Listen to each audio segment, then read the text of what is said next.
dia para você que acompanha a gente aqui no Pode Falar. Hoje é sexta-feira, dia de mais um podcast aqui na TV A Sua Voz, sempre com assuntos diferentes, falando das profissões, trazendo curiosidades. E hoje nós estamos recebendo aqui o Cabo Galeazzi do Corpo de Bombeiros, que vai falar com a gente sobre essa profissão. A gente tem muita curiosidade, muitas perguntas para entender como é que funciona. Bom dia, seja bem-vindo, Galeazzi. Bom dia, Sam. Bom dia ao Giva e ao Alan. Mas estamos aí para trocar essa ideia e talvez conseguir levar alguma informação aí para vocês e pro público. Com certeza. Para a gente conhecer um pouquinho mais você, como é que você escolheu essa carreira aí de bombeiro? Como é que foi essa escolha? Eu acho que é um sonho de da maioria das crianças, vamos dizer assim, né? De ser bombeiro. E lá no ano de 2003, 2004, quando eu tive meu primeiro serviço com carteira assinada no município de Nova Erechim, via com mais frequência a ambulância, o caminhão do bombeiro aí, e antes em Águas Frias, onde eu morava, no interior lá, nunca tive essa oportunidade de ver. E então, quando que eu estava em Nova Erechim, com frequência dava acidentes na rodovia aí, e aquela curiosidade que hoje também, da maioria do pessoal adulto também, de chegar próximo ver.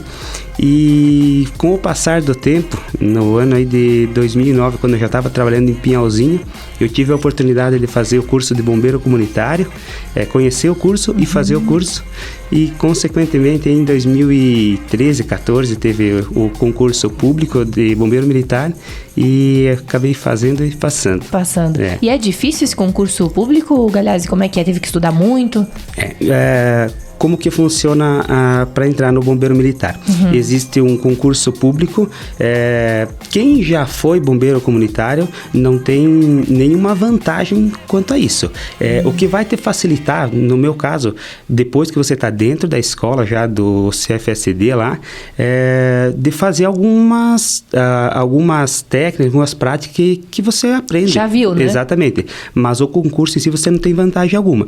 Então, faz o concurso, é uma das etapas. Após ele tem a apresentação dos exames de saúde, tem o TAF, que é o mais temido por todos, o teste de aptidão física, né?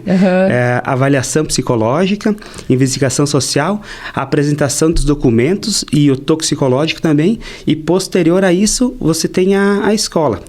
No meu caso foi somente em Floripa na época, foram 8 meses de escola e de lá nós já fomos direcionados para a Operação Veraneio. Nós formamos no final de novembro e já aproveitaram a nossa escola para a Operação Veraneio.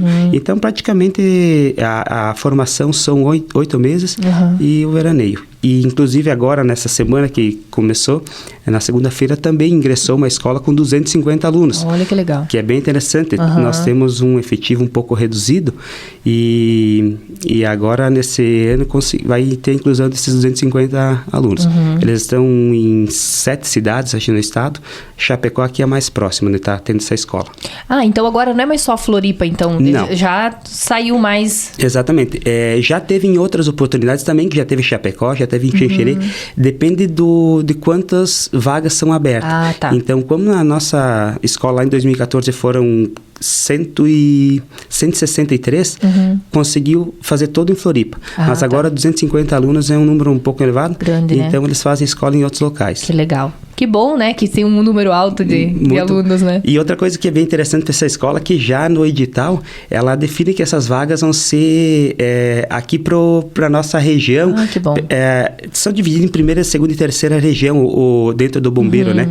A terceira região é a faixa litorânea. Todos os quartéis ainda que são no litoral. Então, a princípio, essas vagas não vão ir para lá. Até agora, há poucos dias também, que teve um evento aqui no quartel, onde estava o comando geral do Corpo de Bombeiros, ele já repassou que não vai ser movimentado efetivo aqui do oeste, ou enfim, do extremo oeste, para a Operação Veraneio esse ano, que nós sofrimos muito no final de ano aí com essa movimentação, que também é necessária, porque aumenta muito a população no litoral, né? E aí essa escola, ela vai vir para suprir essa necessidade. Vai ser aproveitado esses alunos também nesse veraneio já, e não tendo necessidade de estar movimentando o pessoal daqui para lá. Que legal, né? Agora, pra gente entender, você falou do bombeiro comunitário, bombeiro militar. Qual que é a diferença dessas duas classes ali? Então, o bombeiro militar, como eu falei, é o concurso público, né? O bombeiro comunitário, ele são pessoas da sociedade civil, são treinadas, é um programa existente dentro do bombeiro militar, para estarem atuando junto ao Corpo de Bombeiros, fazendo todo o serviço que é prestado pelo bombeiro militar. Eles são auxiliares aí no atendimento pré-hospitalar, nos acidentes de trânsito, combate a incêndio. Então, eles passam por um treinamento teórico e prático, um estágio, tudo, e após isso, conhecer a área militar também, né? E após isso, eles vão estar atuando, quem finalizar todas as etapas ali, atuando junto ao Corpo de Bombeiro Militar, na ambulância, no ABTR, aí, no nosso ASO. E nesse momento que você disse que às vezes falta efetivo, é muito importante esse pessoal, né? Com certeza, com certeza. Nós temos a exemplo aqui de Saudades e Modelo. Hoje é um militar por dia que trabalha na guarnição. E os outros 2 integrantes são bombeiros comunitários. Olha só. Então, não tendo o bombeiro comunitário, talvez, não vou afirmar que poderia estar fechando um quartel, mas existe uma defasagem. Exatamente, para atender. Hoje, para você atender uma vítima aí, o ideal é no mínimo 3 pessoas numa viatura no ASO. Um que vai ser o condutor e os outros 2 para estar atendendo diretamente a vítima. Né? Tá certo. Você falou desse teste físico aí que todo mundo tem medo, né? É verdade que tem altura mínima para entrar no Corpo de Bombeiros? Tem sim. A legislação hoje, os editais hoje prevê que sejam 1,60 m feminino e 1,65 m o masculino.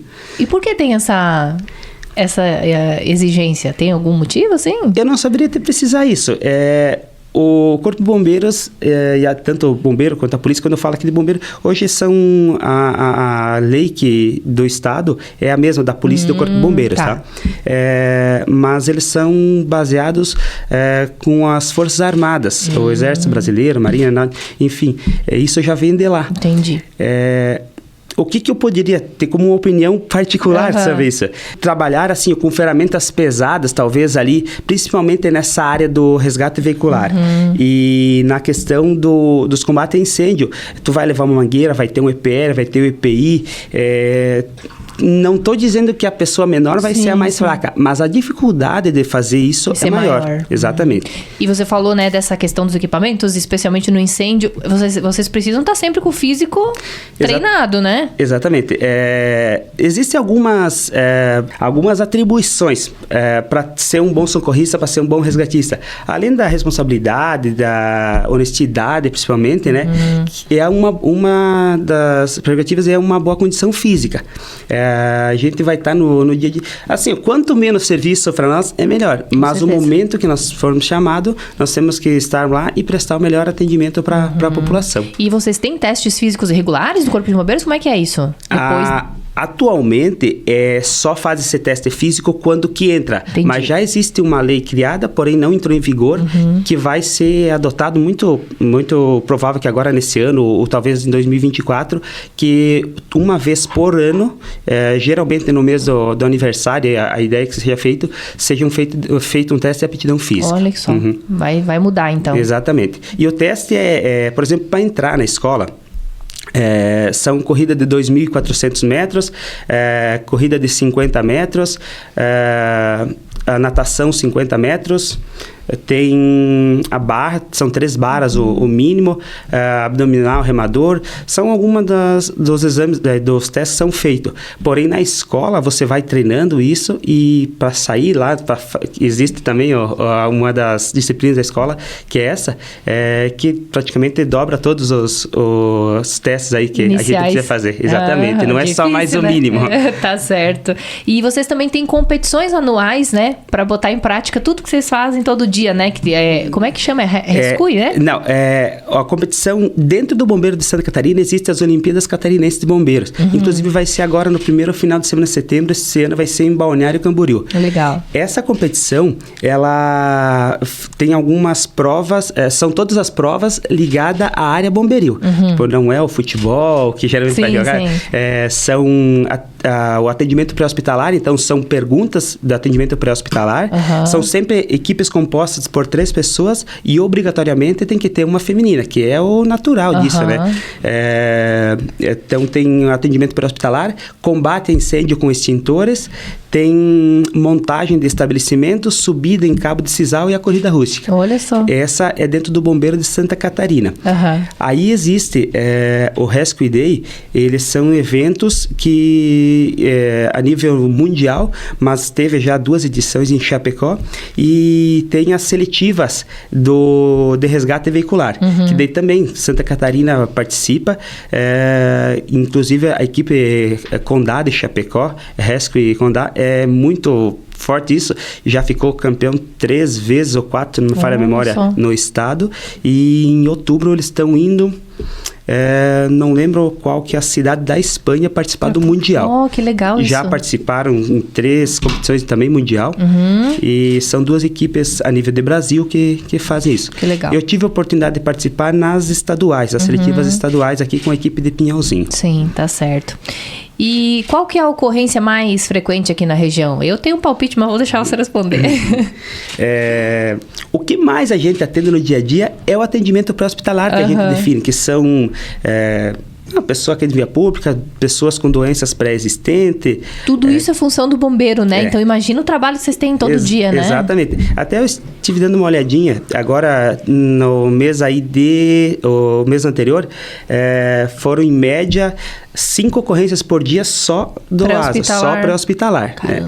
E aí, além disso, tem os acidentes de trânsito, tem o incêndio. Incêndio na nossa região, assim, comparando com algumas regiões, ele não é tão frequente. Mas tem também incêndio em edificações, incêndio em vegetação, né? Tudo isso é a área do bombeiro. É o que mais acontece. Exatamente. E... como que a ocorrência chega para vocês? Como é que é? O pessoal liga na central? Como é que é feito essa chegada da ocorrência aí? Exatamente. Até um ponto bem importante, muitas vezes a gente ouve aí na sociedade por que a ligação cai em Chapecó. Todo mundo pergunta Exatamente. Mesmo. Em 2009, lá quando fiz a Escola de Bombeiro Comunitário, existia uma central em Pinhalzinho, onde caía a ligação aqui, atendia também Saudades e Modelo. Eu não lembro na época se já tinha o quartel de Modelo ou não, mas enfim, depois, quando integrou o Modelo, mas essa central atendia. E, por vezes, dava uma ocorrência em Pinhalzinho, por exemplo, um acidente de trânsito que tinha 3 militares no quartel, tinha que sair os 3 militares, 2 no ASO ali e 1 na BTR, e não ficava ninguém lá. E nesse mesmo momento, dava uma ocorrência em Saudades ou Modelo, o pessoal ligava, não tinha ninguém para atender. Hoje, essa ligação 93 de toda a nossa região aqui, ela cai no Cobom em Chapecó, e de lá, ele é repassado para nós por um acionamento remoto. Então, no momento que o solicitante ligar lá, vamos citar um exemplo aqui, um acidente de trânsito em Pinhalzinho. Nesse momento, o comunista, ele já vai acionar o nosso sistema remoto, a gente vai direcionar para as viaturas e ele vai passar todas as informações via rádio para nós. E a gente vai deslocando já e vai colhendo essas informações, e por isso que é muito importante também quem fizer a solicitação. Eu sei que é difícil de manter a calma, né? Mas é muito importante porque... ali ele vai definir, talvez, o número de viaturas que vai ser necessário, o número de vítimas, o que está envolvido nesse acidente. Às vezes pode ser um acidente com produtos perigosos, aí o próprio comunista lá, ele vai orientar as pessoas a não ficar próximo. Então, tudo isso é importante. O local aonde que deu essa ocorrência, né? E hoje a facilidade de ter o acesso ao celular e também de ter um ponto fixo, tu mandar uma localização. Isso é principalmente quando que é interior. Isso é fundamental para e como eu falei, nesse meio tempo ele vai colhendo as informações e vai repassando para nós. Não quer dizer que o solicitante estando no telefone, a guarnição aqui não está sendo empenhada. Já está em deslocamento. E assim, como é que não é escolha, mas a prioridade das ocorrências também é feito lá já vem do Cobom lá. É definido pelo Cobom. Então esse é outro fator, como eu comentei antes. Por exemplo, o Pinhalzinho está numa ocorrência aqui e dá uma outra ocorrência que precisa ser atendida logo também, e ele pode acionar tanto o Modelo quanto Saudades. Também vem auxiliar. Vem auxiliar, com certeza. E anteriormente, quando que não tinha essa pessoa a mais que ficava no Cobom, acabavam ligando e não conseguia ter esse atendimento, né? A gente viu aqui também nos últimos anos, né, aliás, um investimento muito grande nos equipamentos para atender ocorrência de trânsito, porque a gente tem muito aqui na BR, né? Vocês são especialistas nesse negócio já, né? O acidente de trânsito, assim, eu diria que é uma das ocorrências que é mais difícil de atender. Principalmente quando tem vítima presa às ferragens. Precisa a habilidade ali de você estar retirando essa pessoa sem agravar as lesões dela, porque um mínimo movimento tu pode agravar essa lesão, talvez deixar uma pessoa paraplégica ou lesionar, talvez ela está com uma fratura, vamos citar um exemplo, uma fratura de fêmur, você vai arrastar essa pessoa para fora, vamos dizer assim, você pode lesionar uma femoral aí, pode trazer essa vítima a óbito, né? Então, por isso que existem os treinamentos com muita frequência e para que a população, quando necessário for receber esse atendimento nosso, seja de qualidade, né? E nessa hora o tempo é inimigo de vocês? Com certeza, com certeza. Quanto antes a gente chegar no local, conseguir atender essa vítima e levá-la para o hospital, numa unidade hospitalar referência aqui, vai ser vamos dizer assim, a gente vai entregar essa vítima tendo mais condições de vida, ou de agravar outras lesões. Uma hemorragia interna, por exemplo, quanto antes ela for tratado, melhor vai ser para a vítima. Exatamente. Mas aí a questão do trânsito é um dos fatores que atrasa esse atendimento para ela, né? Eu ia te perguntar isso, porque aconteceu agora há pouco tempo, né? Uma situação dessas que vocês tiveram dificuldades com o trânsito e tal. A gente sempre fala, o pessoal sabe, mas é importante reforçar, né? Viu o bombeiro, dá uma licencinha aqui, porque tá precisando passar mesmo, né? Exatamente. A gente não vai ficar andando à toa, não anda à toa com uma sirene, com o giroflex ligado. Sempre que a gente está nesse deslocamento é porque alguém está tendo essa necessidade, né? Então a gente faz esse deslocamento, porém até não lembro de cabeça, mas eu cito aqui o Código de Trânsito Brasileiro em seu artigo 29, que os veículos destinados ao socorro de incêndio, salvamentos de polícias, de fiscalização e operação de trânsito e as ambulâncias, eles são destinados esses veículos, eles têm prioridade de trânsito, gozam de livre circulação e estacionamento parada quando em serviço de urgência e devidamente identificados por dispositivos de regulamentares de alarme de sonoro e iluminação de intermitente vermelha. Então, quando que eles estão com a sirene, com o giroflex ligado, é porque existe uma ocorrência. Isso tanto a polícia, quanto o bombeiro, quanto a defesa civil, enfim, quem pode utilizar esses os sinais sonoros e luminosos, eles estão em ocorrência quando estão ligados. Então, isso está na lei, pode ter até sanção, quem não respeitar, né? Com certeza. Aí tem também outro artigo da lei lá, que não sei qual deles que é agora, mas ele tem multa gravíssima, inclusive, para quem obstruir essa passagem, né? E que também você se coloca no lugar da pessoa. Se fosse o teu familiar, tu ia querer que, né, dá a licença que precisa ir, né? Exatamente. E aí tem até a questão de esse deslocamento. Você tem que fazer ele quanto mais rápido possível, porém você tem que saber que você tem a tua integridade física, dos teus colegas que estão no aço, né? E chegando ao local da ocorrência, depois que você assumiu ela, tem a questão de todos os envolvidos, o pessoal que vai chegar depois. Por isso que muitas vezes o pessoal questiona, você me xingou na ocorrência e tal. Mas existem umas situações assim que o pessoal acaba vindo muito em cima, às vezes dificultando mesmo o próprio trabalho, a retirada da vítima. E para a segurança deles, a exemplo do que aconteceu lá em 2007, se não me falha a memória. Isso. Morreram muitas pessoas, né? Muitas pessoas por estarem, talvez, num local que não precisava. Exatamente. Essa era a minha próxima pergunta, sobre os curiosos, né? Exatamente. Não tem... a gente sempre tenta isolar o melhor possível local. A polícia também vai sempre estar auxiliando, mas a população tem que ter essa consciência também, de tentar se afastar e não... Seu fluxo está seguindo por alguma via, né? Não parar, exatamente. Somente no momento ali que solicitar o apoio e depois segue o caminho. Tá certo. Já fica a dica pro pessoal também, né? Para se proteger e ajudar o trabalho de todo mundo também, né? Vai facilitar para todos. Tá certo. Os incêndios, a gente vê vocês assim nos incêndios e cheio de roupa e mangueira e coisa. É a ocorrência, uma das ocorrências mais difíceis aí para vocês? O incêndio, ele demanda um pouco mais até dessa parte física que nós comentamos antes, pelo peso dos equipamentos também. Se nós pegar hoje um capacete, a jaqueta, a bota, o EPR, aí, a proteção individual do guerreiro, se ele vai levar mais um lance de mangueira e um esguicho, vai dar na faixa de 20, 22 quilos. Caramba! Então, imagine você trabalhando isso num ambiente quente, um dia talvez já quente, num ambiente quente, fica lá por 1 hora, 2, 3. Várias. Tem vezes que vai a noite toda, né? Fica trocando de guarnição. De guarnições, porque é bem desgastante aí pra pessoa que tá, né? E aí há essa necessidade de trocar a guarnição. Eu fiquei já em alguns incêndios, auxiliei em alguns incêndios assim que demandaram de mais tempo. Um exemplo foi o Sul Brasil aí, que a gente foi, era 5:30 da manhã e saímos às 7 horas no final de tarde, né? Caramba! Claro que revezando com os colegas, mas tu demanda de pessoas, demanda de água, e essa roupa ali, ela auxilia na tua proteção, mas o desgaste físico é Meu enorme. Deus, imagina 22 quilos, né? E você de pé e, né? Então é uma das mais difíceis o incêndio. Na parte física, com certeza. Caramba.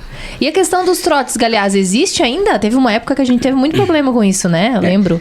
Hoje, aqui, como eu falei, como o Cobom está em Chapecó, acaba caindo todas as ligações lá. Mas relatos deles, os comunistas, que ainda existem. Um número menor, mas ainda existe. Principalmente ainda em épocas ali de férias escolares, de meio e final de ano, né? As crianças acaba sendo esse maior número. Mas ainda existe, sim, só reduziu. Teve épocas aí que era... Acho que quando que teve a descoberta do telefone, vamos dizer assim, né? Mas só ficou curioso.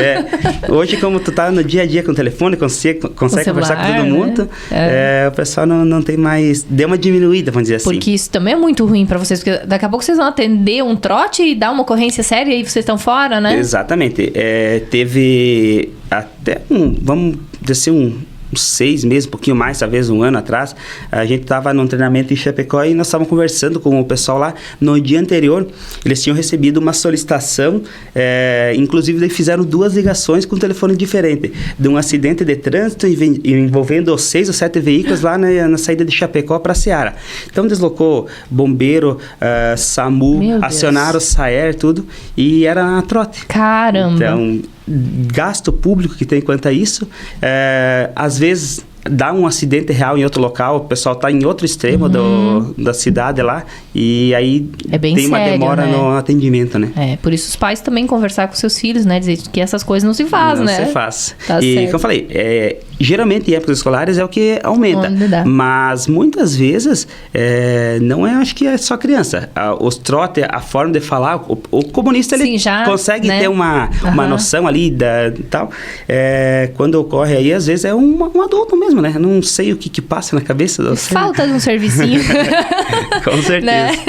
Ai. Mas você falando tudo isso, dessas ocorrências, a gente sempre vê que a vida de vocês está sempre em jogo nesse negócio, sempre em risco. Vale a pena você arriscar a tua vida por outra pessoa e maioria das vezes que você nem conhece. A gente faz um juramento na escola que é mesmo com o risco da própria vida. E, infelizmente, eu já tive colegas que acabaram perdendo a vida também em situações aí de ocorrência, né? Mas eu diria assim, que todas as profissões, elas têm as suas dificuldades, e na nossa não é diferente. Às vezes a gente se arrisca um pouco mais, tu tá em contato com pessoas, por exemplo, da época da pandemia, a gente diariamente levava 3, 4, 5 pessoas na viatura ali com Covid, né? Então, tu tem que se cuidar, tem que usar o que o Corpo de Bombeiros fornece, os EPIs e tudo, né? Mas são, como eu falei, os desafios da profissão. A gente entrou sabendo que tinha isso e realmente é com o risco da própria vida. São vida alheia e riqueza a salvar, né? O próprio lema do bombeiro já diz isso, né? Que legal, isso é muito legal. Qual a ocorrência mais inusitada que você já atendeu? Tu lembra de alguma que você disse, não acredito que é assim que funciona? Tem algumas aí, as envolvendo pessoas embriagadas, acho que é as piores. Mas uma assim, que foi um pouco inusitada e é uma que eu atendi, assim, que chamou até despertou, assim, uma atenção quanto a ela. Foi numa saída de pista aqui próximo de Pinhalzinho, que a gente, o pessoal já quando solicitou, disse, ó, a vítima não conversa, tudo e tal, beleza, fomos lá, mas chegamos lá, a vítima estava fora do carro. E daí começamos a conversar e ela gesticulava e não respondia e tal. Aí nós pegamos na nossa ficha de ocorrência no papel, começamos a escrever e aí nós conseguimos entender que ele era mudo. Era uma pessoa muda. E vocês apavorados que a pessoa não falava, assim, exatamente. Né? É uma situação que eu nunca tinha pego, meu colega também não. Mas, enfim, depois disso conseguimos fazer. E ele respondia. Alguns sinais ele daí conseguia repassar e a gente conseguia entender. Uhum. Então, a gente informou ele que a gente ia levar para o hospital. Então, ele era mudo, mas não era surdo. Então, quando eu falou do hospital, ele fez o sinal, tipo, de uma casa e que fazia com a mão que era próximo. Eu consegui entender, porque você mora próximo ao hospital, ele fez o sinal positivo. Olha então só. É uma ocorrência que talvez demanda de uma pessoa treinada para isso, né? Né? Uma habilidade, exatamente. Outra questão que tem na nossa região aqui, principalmente em veraneio, é quando circula o pessoal da Argentina aqui que vai para o litoral. Já teve várias ocorrências envolvendo argentinos. Uhum. E com muitas delas você tem uma dificuldade de comunicação. Né? Então, essa acaba sendo, no geral, inusitada. Exatamente. Uhum. E uma que te marcou bastante, assim? Assim, ó, atendi inúmeras ocorrências aí no bombeiro, mas as que envolvem crianças é o que mais, assim, acaba marcando. A primeira que eu atendi, primeiro acidente de trânsito, quando eu era bombeiro comunitário, ainda foi na 282, lá para frente de Lavrechinha um pouco, que envolveu uma criança, foi uma que eu recordo até hoje, mas com certeza, assim, o que mais marcou foi essa de saudades aqui da creche, né? Da creche. Essa é difícil de esquecer, por mais que você tenta, mas é o que mais marcou Por mais que vocês sejam treinados para isso, tem coisa que você não consegue treinar, né? Isso nós sempre comentamos na escola, e acho que nenhum bombeiro faz um treinamento nessa situação, Sim. né? A forma como foi e as vítimas, né? Uhum. Por mais que você tenta trazer a realidade, mas é difícil. Imagina, não né? tem como treinar isso. Uhum. Tu nem imagina, né? Não, exatamente. Tem uma vítima, vamos supor um exemplo, ferimento por arma branca, a gente sabe, tem o treinamento para o que fazer, mas a cena como foi, toda a situação ali, ela acaba, por mais que você tenha um treinamento, uma habilidade, vamos dizer assim, emocional, mas dá uma abalada. Imagina, com certeza dá. E de tudo isso, todas essas ocorrências que você já atendeu, de tudo que você fez aí no Corpo de Bombeiros, qual que é a lição que você leva para a tua vida? Que você pensa, olha, isso eu aprendi com essa profissão. Olha, eu diria assim que tudo que você for fazer indiferente da profissão, faça bem feito. Faça bem feito para que outra pessoa não precisa vir fazer o teu serviço e principalmente ter empatia para com o próximo. Porque, mesmo assim, como eu comentei, a questão de atender um bêbado. Assim, você vai levar no hospital, vai demandar a questão de gastos públicos e tudo, mas como que essa pessoa chegou nessa situação? Claro que existe pessoal ali que uma pós-balada que é diferente, mas alguns casos que é recorrente, tentar entender como ele chegou aí, porque às vezes acaba sendo uma doença. A gente é só mais um bêbado, mas não é só mais um bêbado, é uma pessoa aí que o álcool é um vício e tu pega situações aí que chega a ser degradante, vou dizer assim, o estado que você encontra essa vítima. Então, por mais que esteja embriagado, tenta atender ela da melhor forma possível. Não somos nós fizemos o juramento, como falei assim, para atender indiferente da pessoa. O pessoal até questionou nessa questão ali dessa ocorrência de saudades do acusado lá, do atendimento ao acusado, né? Exatamente. Mas não cabe a nós o julgamento dele. Nós vamos lá, atendemos ele como se fosse uma outra vítima e salvaram a vida dele, né? Salvamos a vida dele e trouxemos ele para o hospital. E, enfim, depois é outra situação. Mas eu diria assim, o que você for fazer, indiferente da profissão, faça bem feito. Acho que é um recado que para todo mundo. Todas as profissões. Todas as profissões. Tá certo. Obrigado, Galeazzi, pela participação, por dividir um pouquinho da experiência aí com a gente. Tá ok, obrigado você, obrigado Giva, o Alan aí. E a gente se encontra no dia a dia aí do nosso trabalho. Esperamos que não nas ocorrências, né? Com certeza, isso que eu sempre comento. Torçam para que a gente fique no quartel isso lá, aí. tomando um cafezinho, chimarrãozinho. Sossegado. Mas não para ocorrência. Tá certo. Obrigado, pessoal. Obrigado pela participação de vocês. Até a próxima sexta.